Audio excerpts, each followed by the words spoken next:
Good to see you. Tonight, I was thinking that we could do a little video where I talk about things I've learned in my 20s. So I'm going to be using this very soft marker in black and then this colored pencil in black to doodle as I ramble about the things that I write. I think I have 11, maybe 12 different things to share with you today. I'm going to be writing on these pieces of paper. And yeah, I guess I just want to say I've put off doing this video because I wanted it to be comprehensive in some way. And then I realized I think that it's not ever going to be comprehensive, but that I could still share some of the things that I have picked up. So, all right. The first one is something that I've known and that I already knew in my 20s, but that I felt like I found the real value of it through my 20s. So that is talk to yourself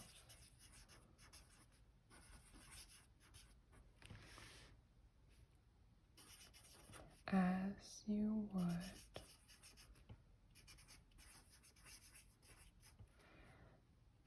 a dear friend.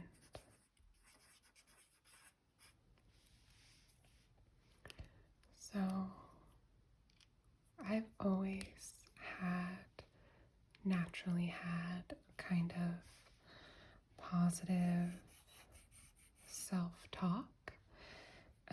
I don't really know where it comes from.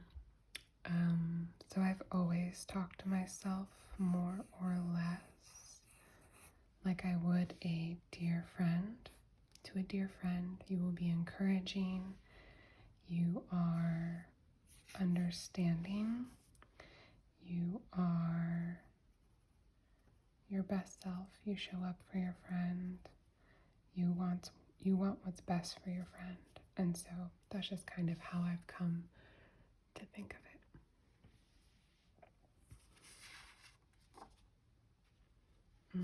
Maybe I'll put these underneath so that the sound stays the same, so it's not like pencil, paper, and then directly underneath it, the table. All right, this one is longer, but this one I only learned a few years ago, and it kind of changed everything for me. So, as long as you're paying attention, you're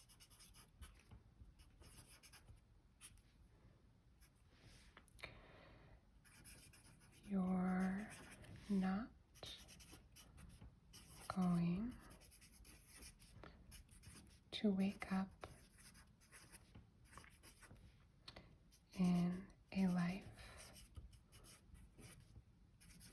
you hate.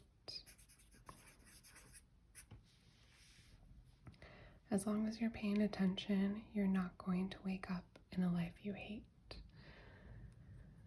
So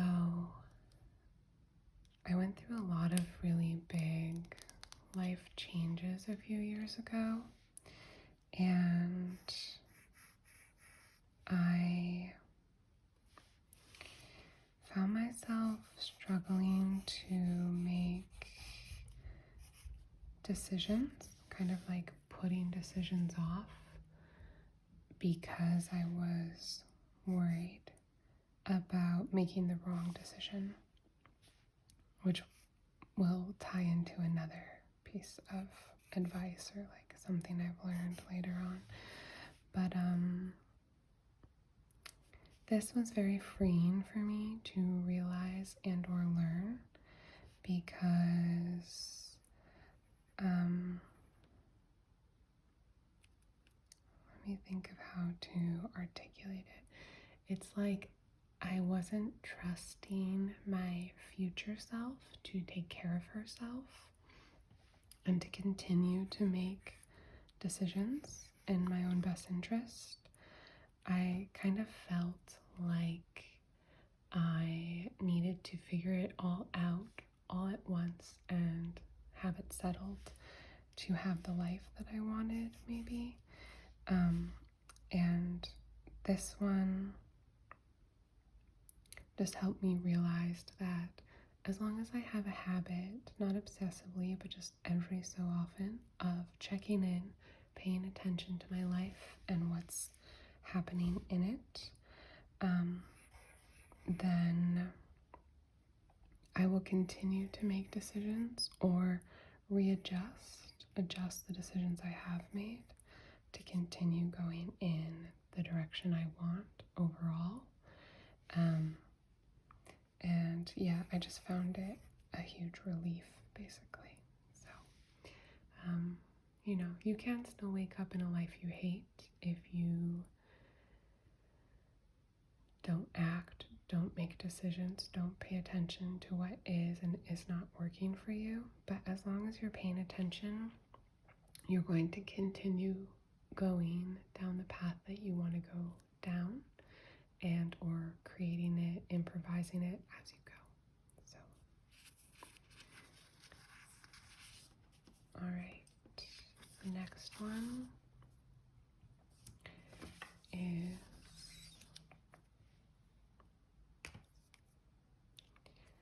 gradual change.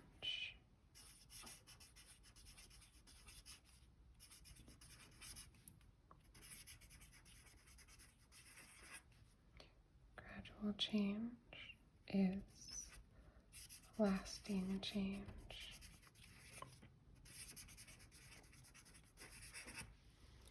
So this is one that you can disagree with. You can disagree with any of these, really. But for me personally, I have found that the lasting changes I have made have been gradual changes.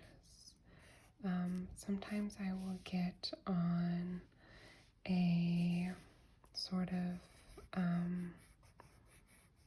kick, or I would when I was younger, of wanting to make a lot of changes very quickly, very drastically, solve things, just have them settled, which is not really the way the world works. And I've just found for me that the changes that stick with me, the habits that last, have always been things that I've done in increments and built slowly over time with balance and enjoyment. So there's that one.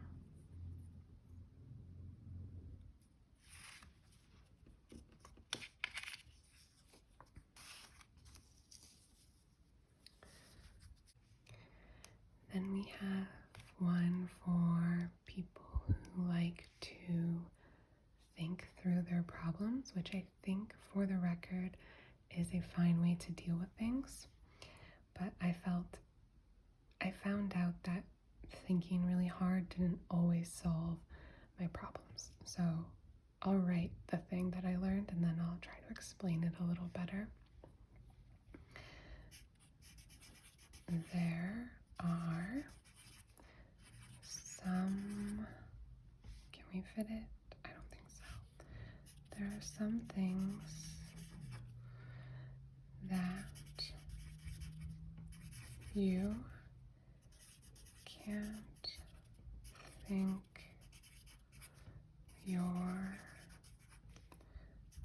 way out of. There are some things that you can't think your way out of.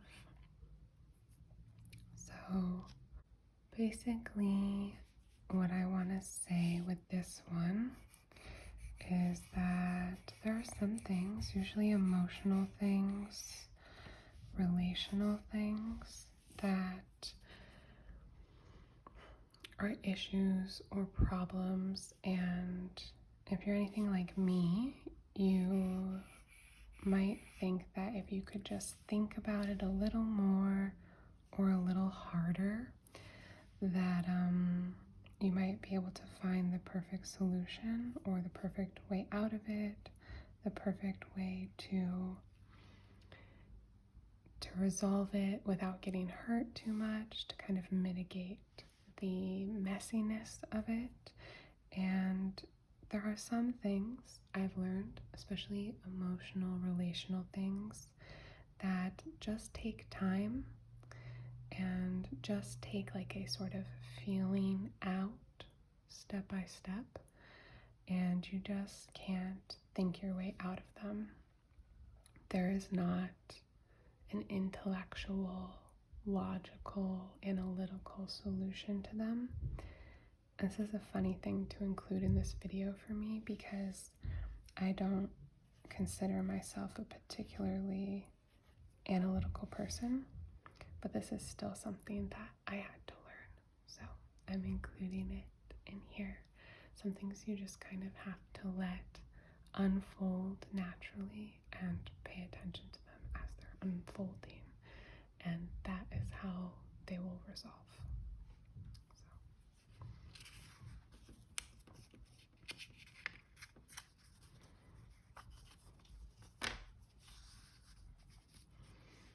All right, the next one is also relatively new for me, sort of, in terms of like really cementing itself in my brain.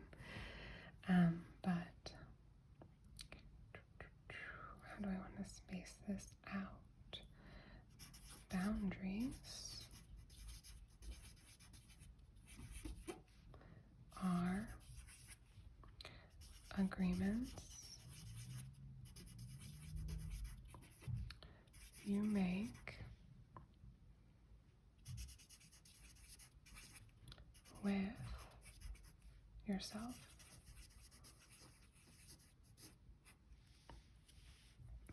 So boundaries are agreements you make with yourself, or a slightly less positive phrasing that also works is boundaries are limits you set with yourself.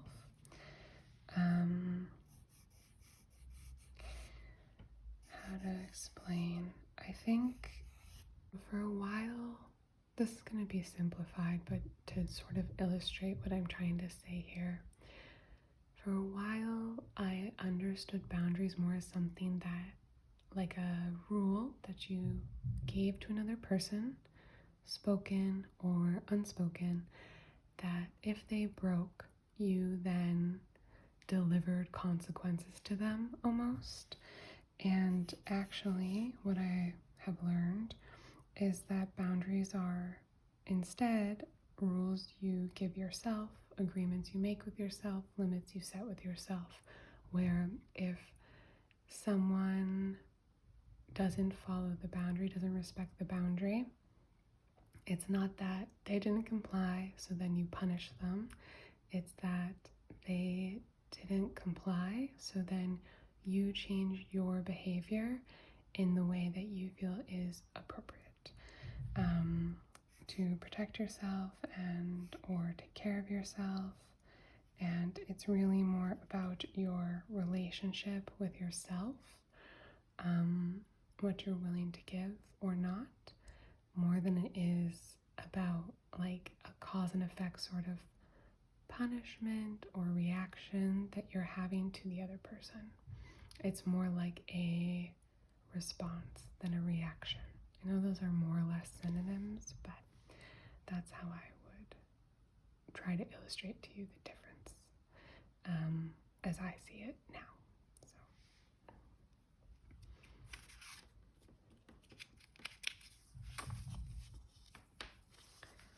All right, then we have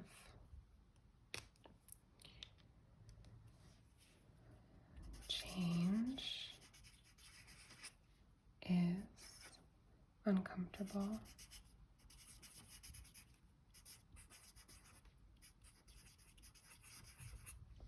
And I guess in addition to that, it's like change is uncomfortable and it's okay to feel uncomfortable.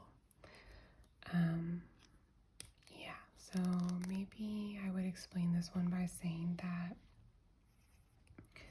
I made a really tough decision a few years ago, and I had hemmed and hawed and like kind of gone back and forth on it for a long time before I was able to make it. And then after I made it, I felt really, really sad. And I was talking to someone about how sad I felt, and I was kind of taking that sadness to be like a sign that I should second guess my decision.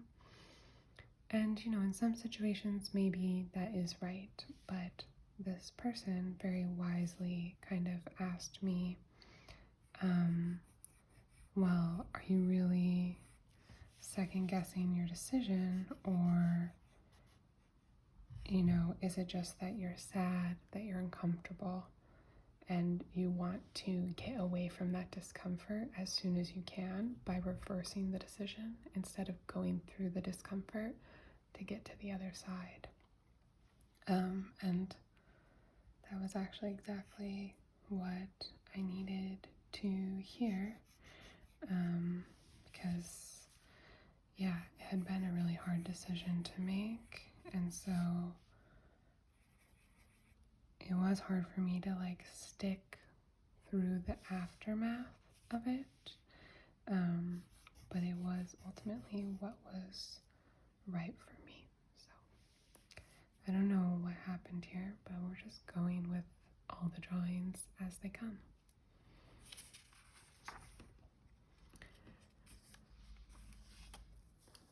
So this next one comes from RuPaul. I think it's pretty self-explanatory, but here we have it.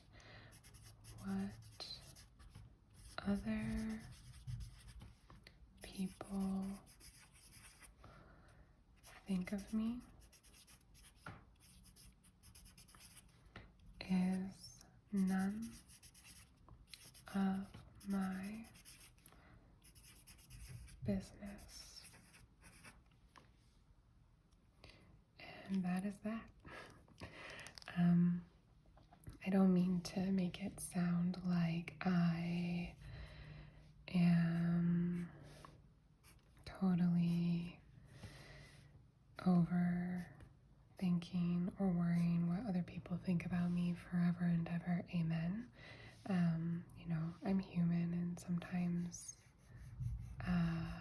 you can get in your head about things, for sure. But in general, this is my default. And when I'm straying from it, like when I find myself worrying about what other people might think of me, I just remember this. It's really none of my business. I can't control it. I don't care about it, really, not in a sustained, meaningful way. I don't care. And it's also like, as almost like a show of respect to the other people. Like, it's their prerogative to think whatever they want about me, and I'm not gonna take away their agency on that by trying to control what they think about me, And then on top of that, it just gets in the way of you living the life that you want to live. So yeah, that's about it.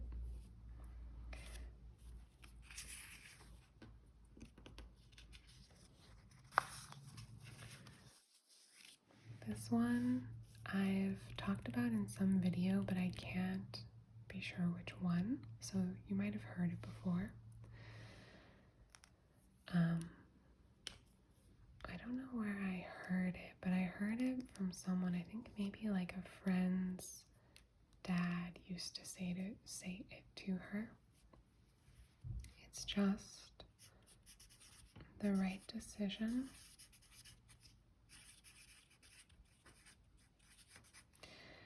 is the one you make. So, barring harming people, barring you know, the right decision is the one you thoughtfully make, for sure, is the extra word I could throw in here. But I really do believe this. The right decision is the one you make because, well, first of all, I'll say too that making no decision is still a decision. You let something else decide for you, but letting something else decide for you is still a decision. So I think about that when I'm avoiding a decision and leaning towards an action just out of like almost self-preservation. The right decision is the one you make because the right decision is the one that you put your energy behind. And if you're being thoughtful about it, as I said, you're not going to make one. You can't make a wrong decision. Like, you can keep adjusting it, you can keep moving forward. There are a million ways to go, a million ways to be. And, you know, it's better to make a decision than to not make one. And I really think that by, like, putting your energy behind something, you have so much more say in the way it goes and how you end up feeling about your circumstances. So my little doodles get weirder and weirder. So this next one I mentioned in my 60K Q&A video, but I'll put it here too. It's in the negative the way it's phrased, and it could be better in the positive for sure, but this is just the way it has stuck in my head, so I'm just gonna write it like that. What does not align for me is not meant for me.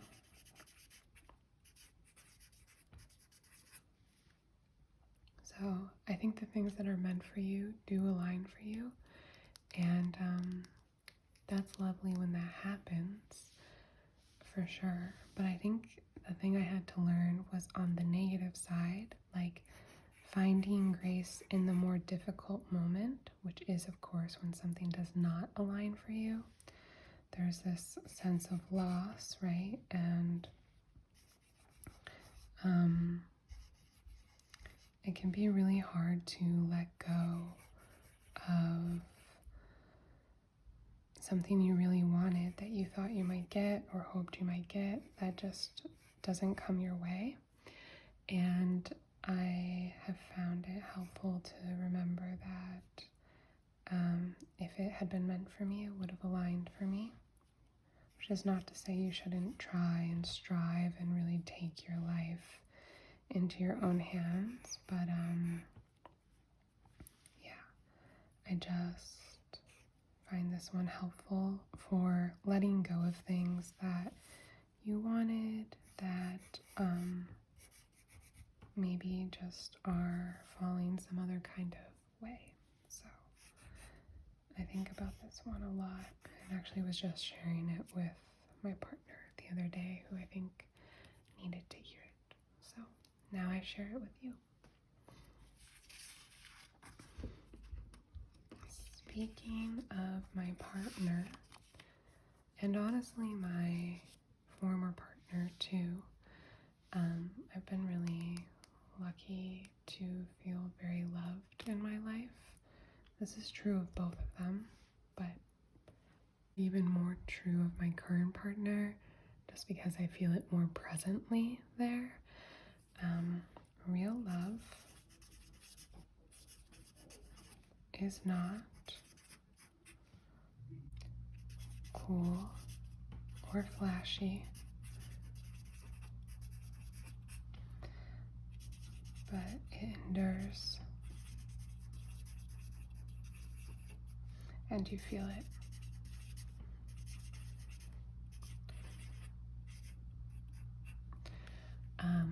when I was younger, in my 20s, I definitely had a thing for avoidant men and women, for sure. And so I feel like something I ended up learning that really changed things for me is just that real love isn't cool or flashy, but it endures and you feel it. Real love is kind. Real love is present. It doesn't play games. It's not cool. It's not based on an image that you have of someone, which may or may not be who they really are. And it's just kind and patient and enduring, really. It doesn't necessarily lend itself to a super cool fairy tale story, or like a power coupledom or anything. It's not about the story. It's almost lame because it's so earnest, and that is something that took me a while to learn, and I feel really lucky to have learned it.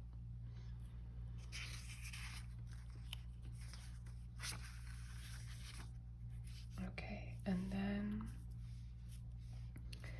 this one, I'm realizing I have one paper fewer than I hoped.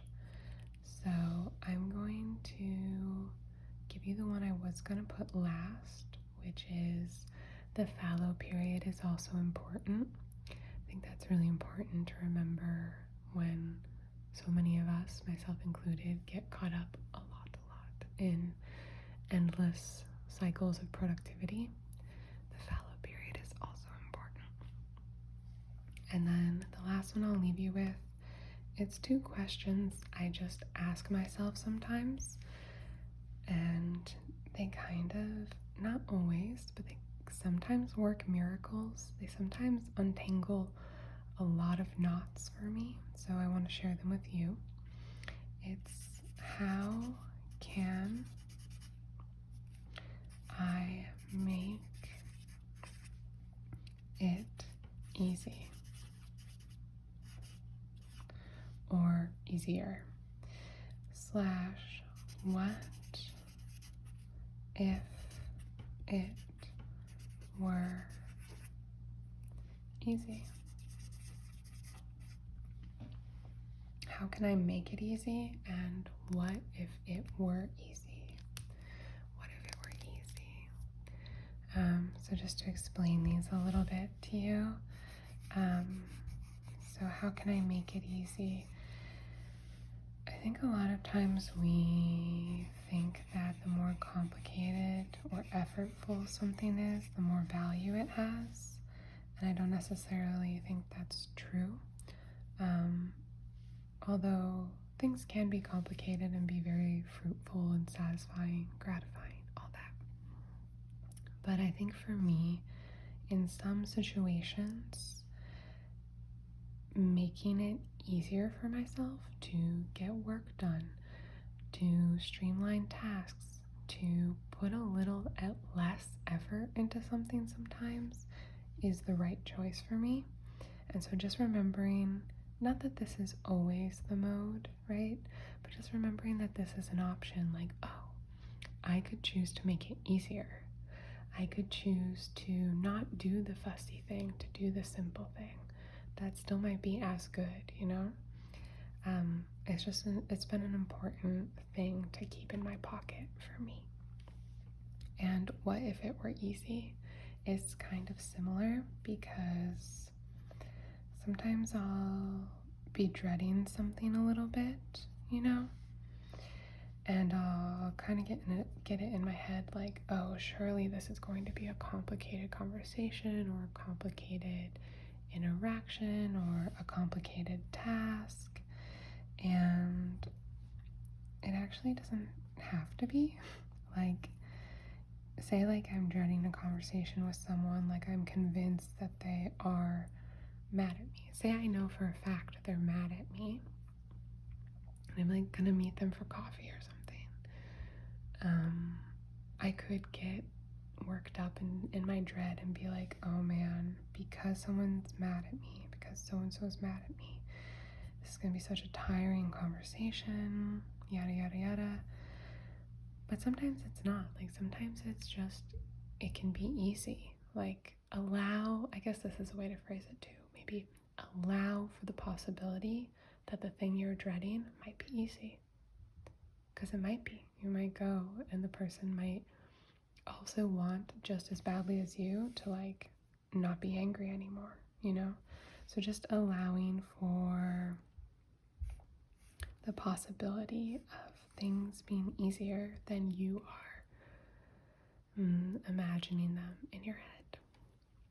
So that's the last one I have for you tonight. Thank you so much for joining me. This was fun to compile and put together for you. I hope you're doing super well. If you have any advice or things you've learned, lessons gained from any year of your life, feel free to share them below. I would love to hear. I will see you super soon. Super, super soon. And until then, good night, good night, good night.